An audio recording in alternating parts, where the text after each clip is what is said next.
Greetings, Guardians, my name is Bife here.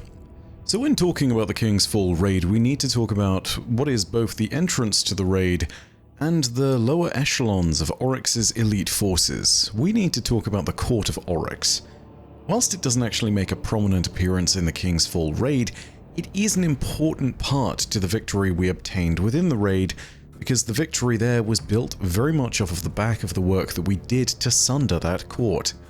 Amongst those members of the court were some of Oryx's most powerful hive and taken servants, some of whom are relevant even up to today in some regard. So when was the Court of Oryx established, and, well, for that matter, what is it? Well, yes, it is a physical place, but it's also an institution.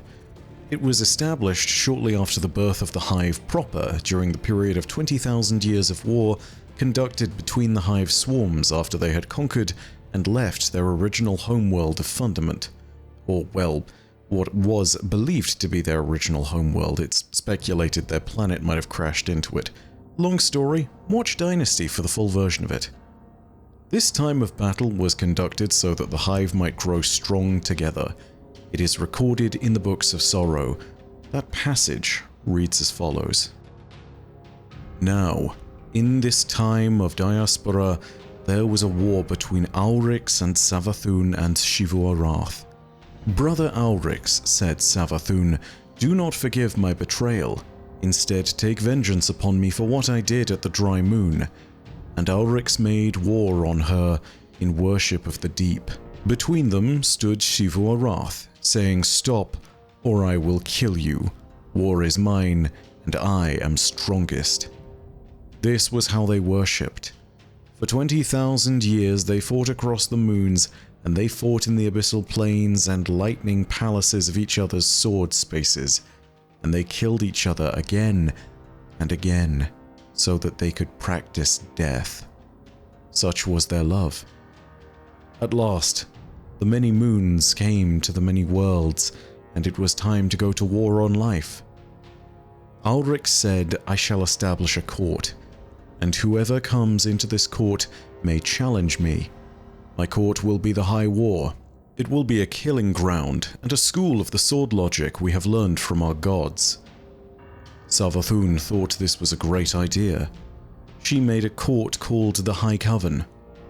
Xivu-Arath said the world is my court, wherever there is war.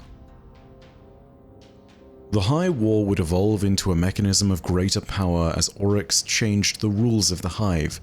When he ascended from Aurix to Oryx, the Taken King enforced a new law that all Hive should tithe destruction upwards to their superiors. Within this new institution and law that was implemented amongst all the Hive, the Court of Oryx was not merely an advanced place of learning for the sword logic, but it was also a greater tool that fed the power of Oryx. Most of Oryx's swarms would feed their tribute to at least one member of the High War, as tithing was delivered upwards towards the powerful Hive ascendants. In doing so, they would all become powerful Hive. However, their power was also tithed upwards to Oryx, enforcing his power even further. This was the way in which the Taken King ruled. However, much like the capstone of a pyramid, he was only ever as strong as the stones beneath him, and this was a weakness that Toland the Shattered intervened to help us understand. When we first entered the Court of Oryx, on the Dreadnought he fed us a vital piece of information to help us depose Oryx. It reads as follows. Oryx ascends from the netherworld. The knights like hot stone, the beasts like scarred bone, walk at his side. Who walked in front of him? His daughters, with the truth between them. Who walked at his side? His priest of worms, whose tribute tasted like an egg. Who walked beside him? Golgoroth, who festered. Who walked within him? The satiated worm. It was hungry, but it was fed. They preceded him. These ones surrounded Oryx.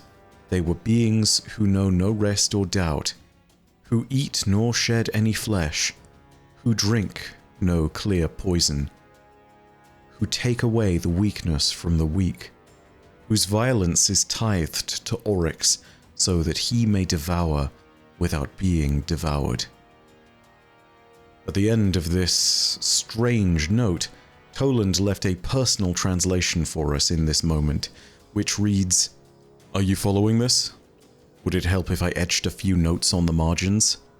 I didn't shuck my mortal form and smuggle this nightmare arcana back to the waking world for the benefit of that masked hypocrite's drooling loyal orthodox.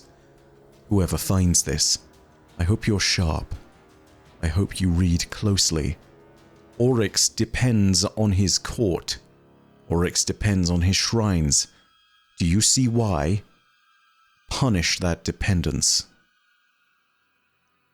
The system of tithing that meant Oryx's worm was always fed was also a system that could be exploited to bring about his weakness and his end. If we were to simply knock away the pillars of support, we could expose the Taken King for the power that he had believed himself to have. But Toland, and eventually us, were not the only ones aware of that dependence.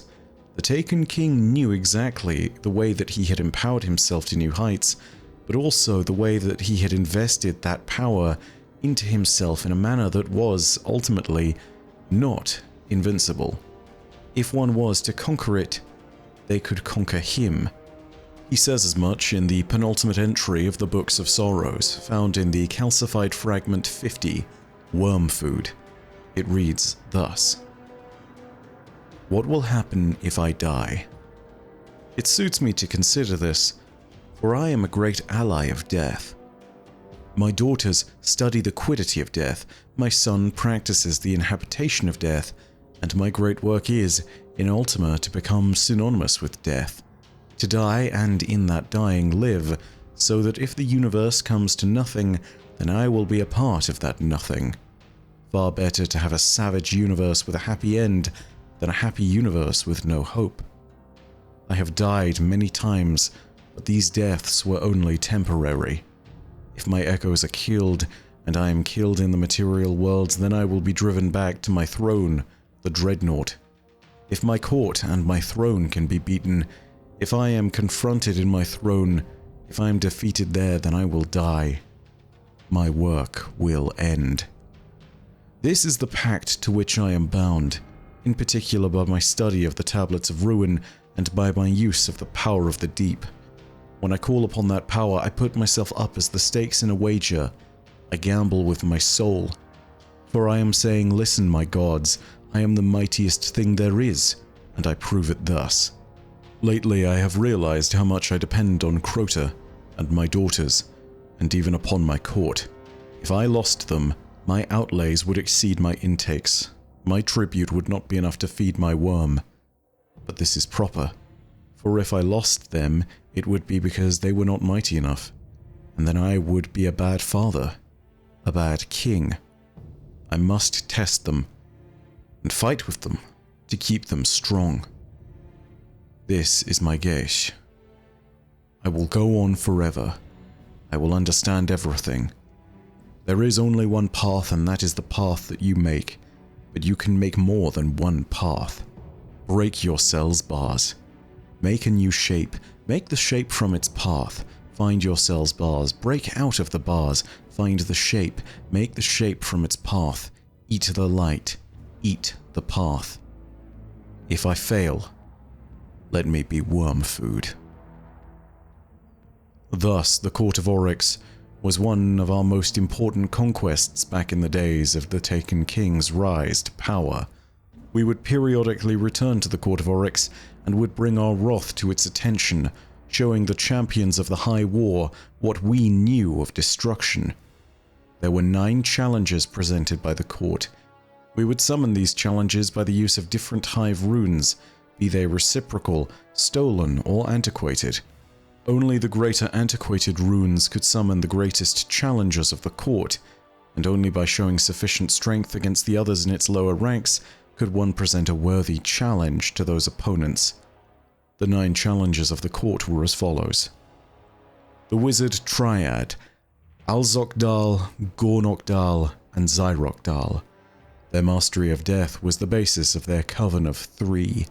These three sisters used blade and fire and song to hide their deaths from the universe. So long as one of them remained, the other two would eventually be reborn. Only in the swift execution of all three could victory be attained. Kruger, a great hive ogre who was all but invincible, boasted Oryx one day.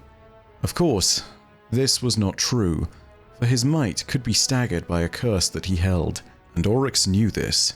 Savathun herself hid the curse of Kruger inside that of cursed thralls. Only in their wake of the explosive deaths they left behind could Kruger be vanquished, for only then would his defenses be cracked. Lokar, the nameless trickster wizard who fell upon Omnigul and was empowered by successful assaults against her. At the assault against his mate, Crota demanded that the nameless thing be killed. He had chased it, and yet it had evaded him. For this, Oryx was amused, and raised her to his court and named her Lokar, which means not there. Her power was bound within the ability to evade, as she did with Crota. She would jump about the court, allowing its servants to rip and tear at her assailants. The son of Oryx was never able to catch her, but in the end, we did. Brachus Horusk. A curiosity indeed. A Cabal centurion taken by Oryx in recognition of his great strength and his power as a leader.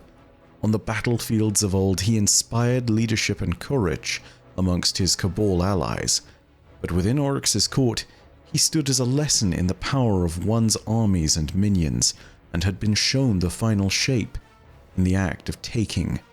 Only when the Brachus stood alone could he be defeated for good.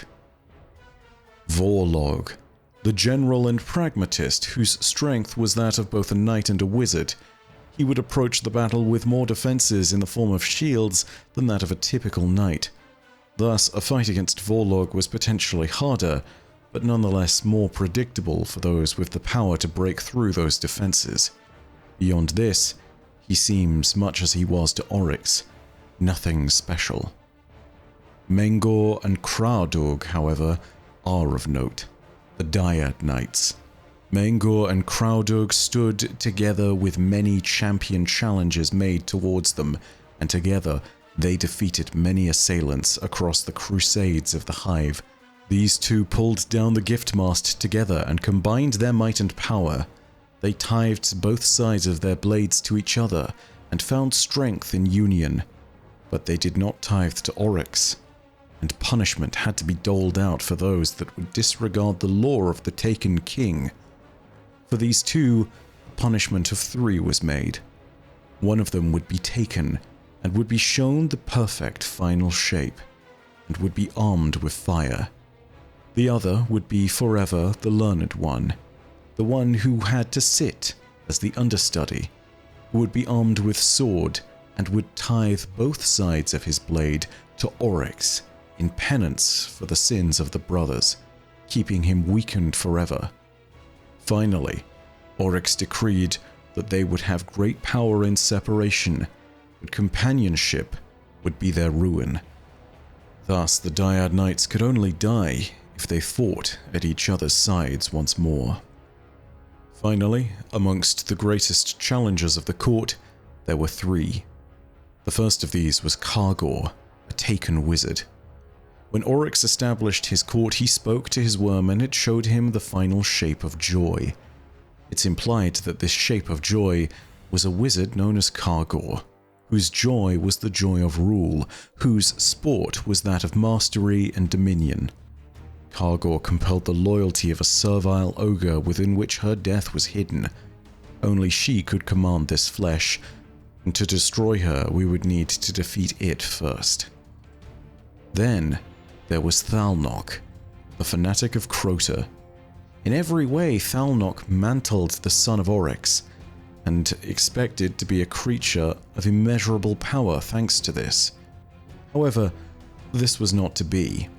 He entered into the High War and expected the praise worthy of the son of Oryx, but as Oryx saw his son Crota as a fool, he saw Thalnok in the same way too. despite his dependence on Crota for the line of tribute provided to him, he understood that he asked too much, and that the deep asks for nothing, it takes instead. Thus, when he saw Thalnok as the great reflection of his full sun, he was amused. Mighty though he might be, Thalnok was not invited to the court for this might. He was invited so that he might play as a faithful proxy to Crota's foolishness, so that Oryx could watch over his son and his failures from afar, and yet from home. Even the means by which Thalnok would see his demise would match that of Crota, killed by his own sword, much like the one that he emulated. And finally, there was Balwar. A greater curiosity than this does not exist within the court of Oryx, and this name is relevant even to today, because we don't know truly if Balwar has died or not. Balwar is one of the daughters of Savathûn. Her duty within Oryx's court was to explore death and all its shapes. The shapes she would gather were lies, and she would chew those lies into poisons.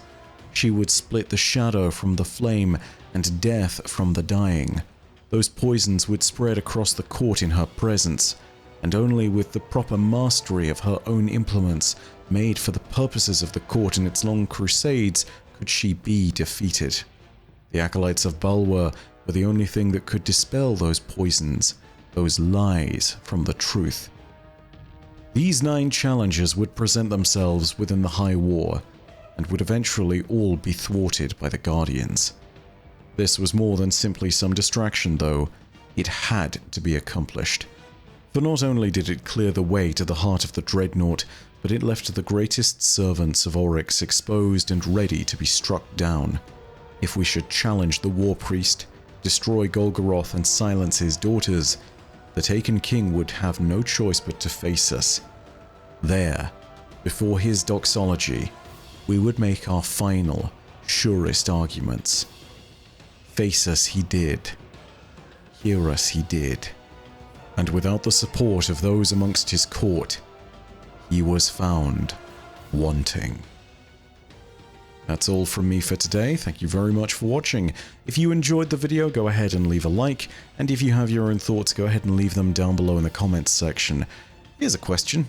Were you a Destiny 1 veteran? Did you play the Court of Oryx, which I think is fair to say is some of the earliest establishing PvE variety patrol content in Destiny? If you did, let me know. I'm interested to see on your thoughts.